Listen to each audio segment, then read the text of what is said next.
It looks finished. Silver isn't trading at $73 today because the structural deficit went away. Silver isn't trading at $73 because solar manufacturing collapsed overnight.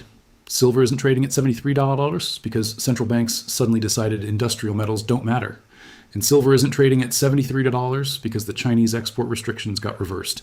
Silver is trading at $73 because the consensus changed. 40% below the January 29th all-time high of $121.64.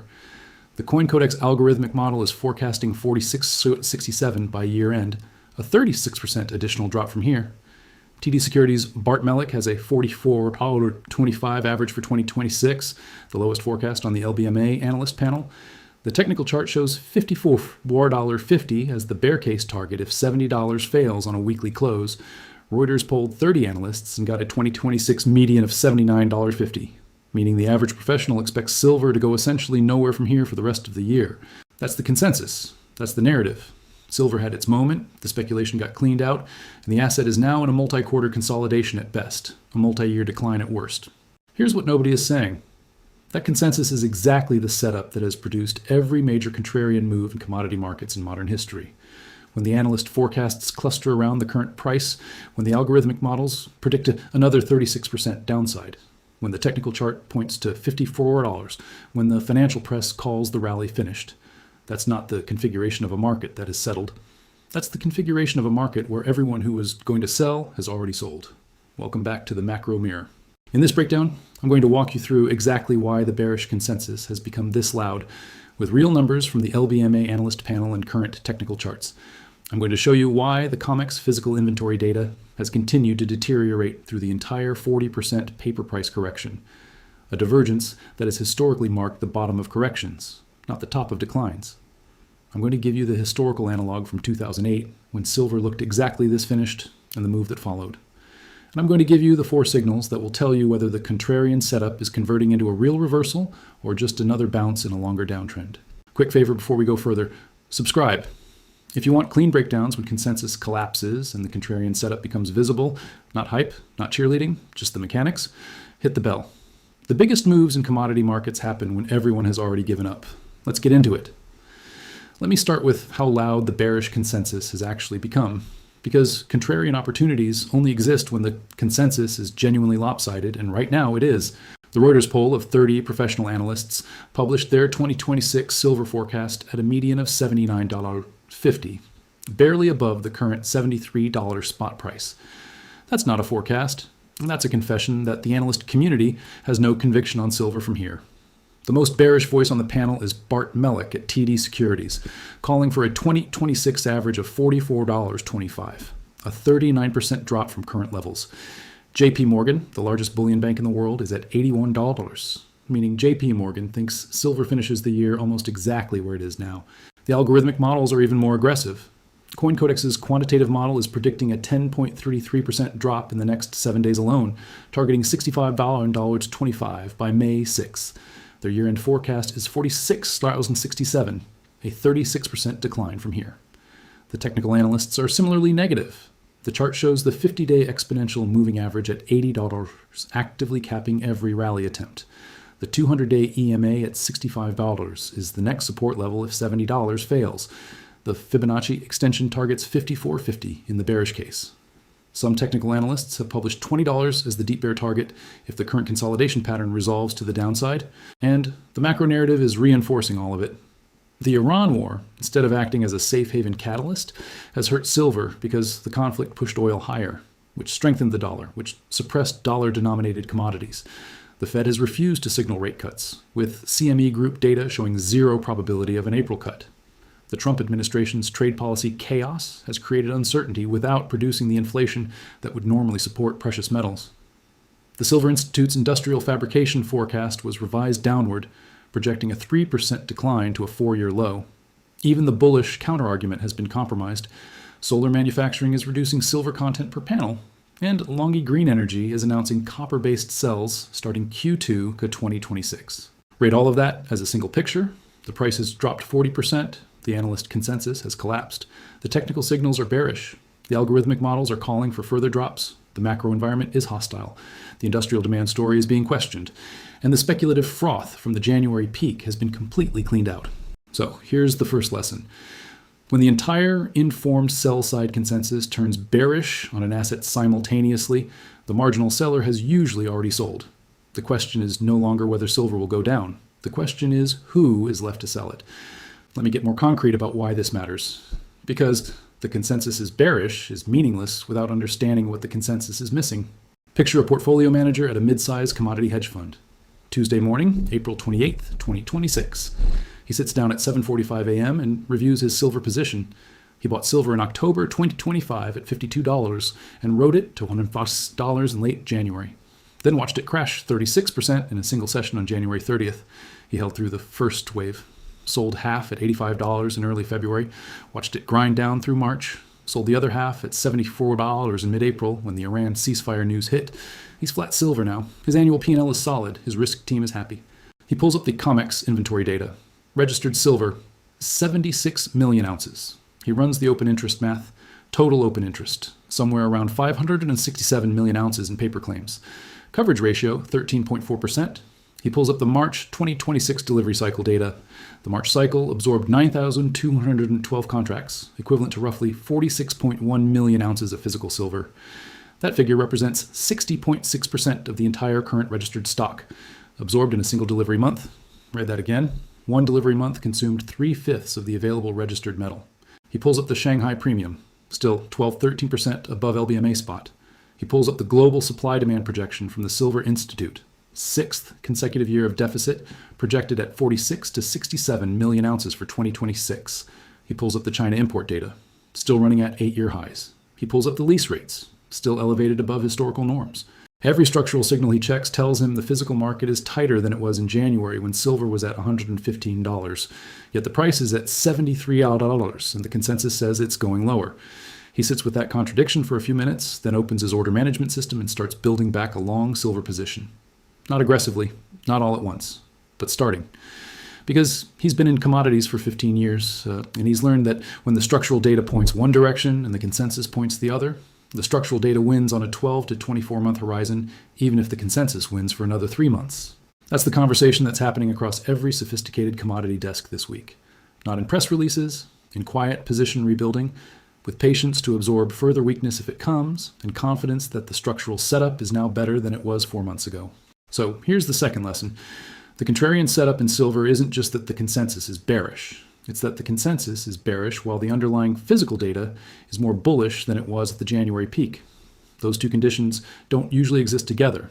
When they do, they create the configuration that historically precedes the largest moves in commodity markets. Now let me put the historical pattern under a microscope, because this exact setup has happened before, recently in silver itself. In late October and early November 2008, silver was trading near $9 per ounce. It had crashed from $21 in March to under $9 in 8 months, a 57% decline. The financial crisis was actively unfolding. Lehman Brothers had collapsed. Equity markets were in freefall. The mainstream financial press was calling silver a failed industrial metal, vulnerable to demand collapse from a global recession. Technical analysts were targeting $5. The consensus among professional commodity traders was that silver was finished, that the move from $4 to $21 in 2003 to 2008 had been a speculative fever, that the financial crisis was burning off the speculation, and that silver would return to single digits and stay there. The structural data told a different story. Silver inventory at major exchanges had drawn down through the entire decline. Industrial demand from emerging markets was holding up. Photovoltaic manufacturing was beginning to scale. The supply-demand deficit had been growing for years and was masked by inventory liquidation. Some institutional buyers, quietly, without press coverage, had been accumulating physical silver into the price weakness. From November 2008, when silver was at $9 and the consensus said it was going to $5, silver began a move that took it to $49 by April 2011, a 444% gain in approximately 30 months. The consensus was wrong, the structural data was right, and the holders who were positioned at $9 generated returns that defined commodity investor careers. The pattern is specific. Aggressive correction creates a bearish consensus. The consensus becomes self-reinforcing through analyst forecasts, technical signals, and algorithmic models. The structural data continues to deteriorate in the bullish direction during the consensus shift. The marginal seller exhausts. The reversal begins quietly, often without an obvious catalyst, while the consensus is still loudly bearish. The first leg of the reversal is dismissed as a dead cat bounce. The second leg is acknowledged as a recovery. By the third leg, the consensus has flipped, but the easy money has been made. Is the 2008 analog perfect? No. The financial crisis context was unique. Industrial demand was different. The mining supply situation was different. What's similar is the structure: aggressive correction, consensus collapse, structural data divergence, and the configuration where everyone who is going to sell has already sold. Let me give you the bear case fairly, because intellectual honesty separates this analysis from the noise. The bearish case on silver right now is real. Silver has run 144% from $30 to $115 in a single year. That's a parabolic move that has historically been followed by extended consolidations. The gold to silver ratio has already compressed substantially, removing one of the strongest structural arguments for further silver outperformance. The Fed has not signaled rate cuts. The dollar remains strong. Industrial demand is facing real headwinds from solar manufacturing efficiency gains and copper-based cell substitution. Bloomberg Intelligence and several mainstream analysts have publicly stated that the supply deficit alone is not enough to push silver back to the January highs without specific additional catalysts. These are real arguments. They're not crazy. They could be right. The most bearish forecasts, TD Securities at $44, the technical $20 deep bear target, represent scenarios where industrial demand cracks meaningfully and the dollar continues to strengthen. That's a possible world. But the contrarian thesis doesn't require the bears to be wrong about everything. It only requires the consensus to be too aggressive in pricing the bearish case, while the structural data quietly continues to support a higher price. The risk-reward asymmetry, Bank of America's $135, $309 bull case versus the technical $54 bear target, is the asymmetry that defines contrarian setups. So ask yourself, when the analyst consensus is at $79 and the most bearish forecasts are at $44, when the algorithmic models are calling for another 36% drop, when the technical chart points to $54, when every macro narrative is hostile, and when the structural physical data has continued to tighten through the entire correction, what does the current $73 price actually represent? A fair price, reflecting the deterioration, or a price that has overshot to the downside because the marginal sellers exhausted while the marginal buyers waited? Now let's read the current action like a forensic report. The forensic case for an exhausted downside is built on signals that are no longer behaving the way they would in a continuing decline. RSI on the daily chart is at 41, not yet oversold, but not far from it after 40% correction. That's unusual. Aggressive declines usually push RSI deeply oversold. The fact that silver is consolidating at 41 RSI suggests the selling pressure is no longer acute. Volume on down days has been declining through April, while volume on up days has been holding steady, a divergence that historically marks accumulation rather than distribution. The COMEX physical data is the strongest single signal. Registered inventory at 76 million ounces, coverage at 13.4%, March delivery absorbing 60.6% of registered stock. These numbers describe a system under genuine physical pressure even as the paper price weakens. You cannot have a real bear market in a commodity while physical inventory is draining at this pace. That divergence is the forensic signature of paper price weakness in a structurally tight market. Historically, the configuration that precedes reversals, not declines. You would also expect, in a genuine bear setup, the bullish institutional voices to capitulate. They haven't. Bank of America's Michael Widmer is still at $135.309. Citigroup is still at $150, $170. David Hunter is still calling $180 by Q2. Robert Kiyosaki at $200. The bull voices have been forced to defend their views against criticism, but they haven't moved to the bear camp. That asymmetric persistence, bear forecasts loud and aggressive, bull forecasts quiet but unmoved, is itself a contrarian signal. So here's the cliffhanger. The consensus says silver is finished. The structural data says the physical market is tighter than at the January peak. The historical analog from 2008 shows what happens when those two conditions exist simultaneously. The question is not whether the contrarian setup exists. The question is whether the spark that initiates the reversal arrives in the next month, the next quarter, or after one more leg lower. Let me put the macro context around it. Because silver doesn't trade in isolation. Gold is at approximately 4,838. Central bank buying is structural at 850-ton annual pace. The Fed is in transition. Powell's term ends May 15th. Kevin Warsh's confirmation path opened on April 24th. The May FOMC is days away. The Iran ceasefire is fragile. Section 122 tariffs expired July 24th. Section 301 investigations are ongoing. The fiscal deficit is $1.9 trillion. The debt has crossed $39 trillion. The dollar's strength has been driven by relative weakness elsewhere rather than U.S. fundamentals. Several of these macro factors could shift quickly. A dovish Fed signal, a resolution to the Iran conflict, a tariff policy shock, or a fiscal credibility event could rapidly change the dollar dynamic that has suppressed silver. None of these are scheduled events on a fixed calendar. But the probability that at least one of them activates over the next quarter is substantially higher than the probability that none of them do. Here are the 4 signals that matter more than any forecast you'll read this week. 1. The $70 support level. It has been tested 3 times in 2026 and held.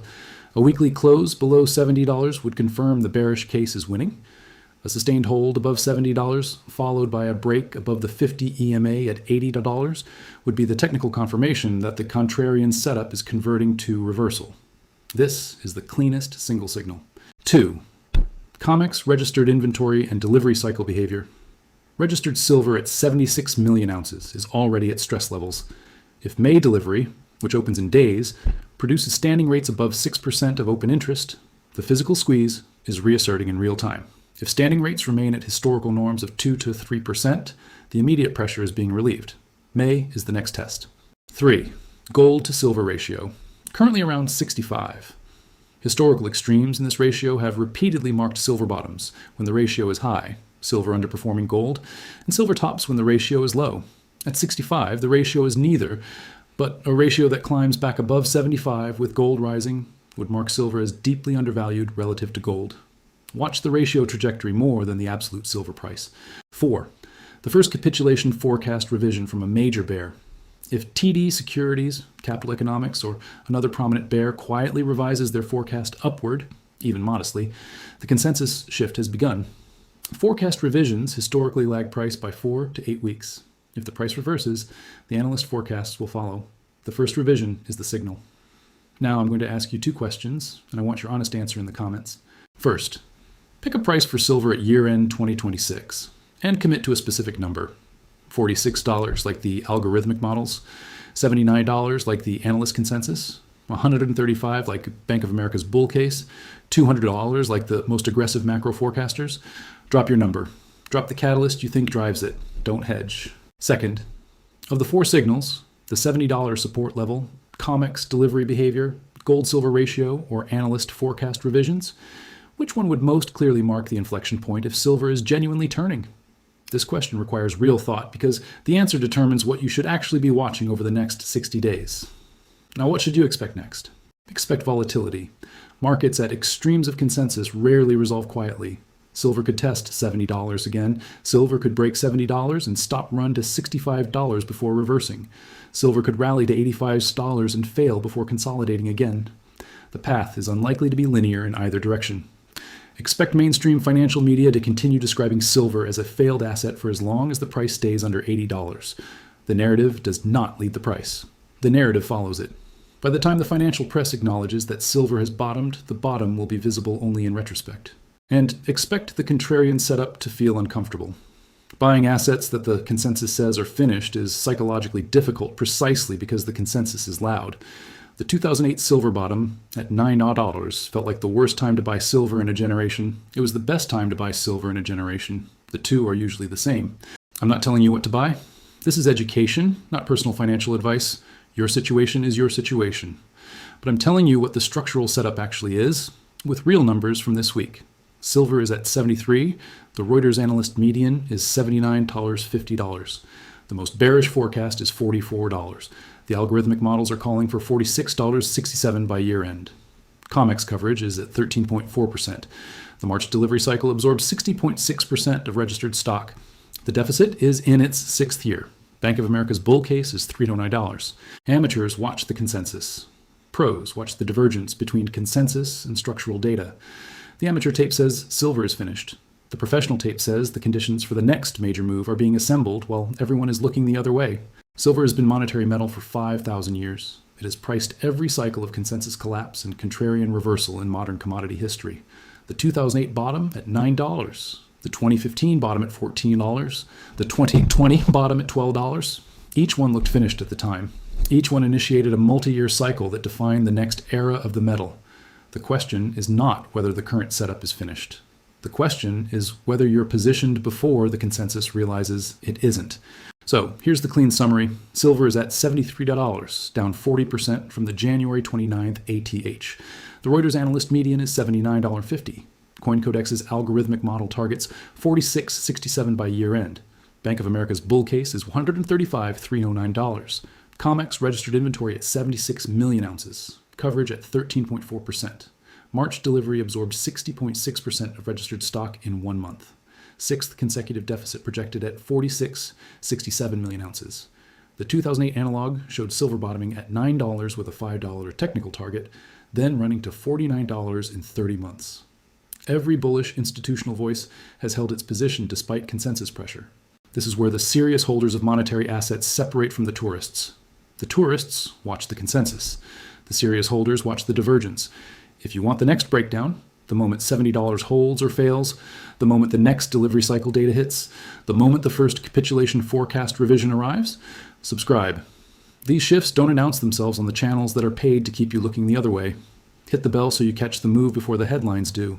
Drop your year-end target in the comments. Tell me which signal you'd watch most closely, and I'll see you in the next one.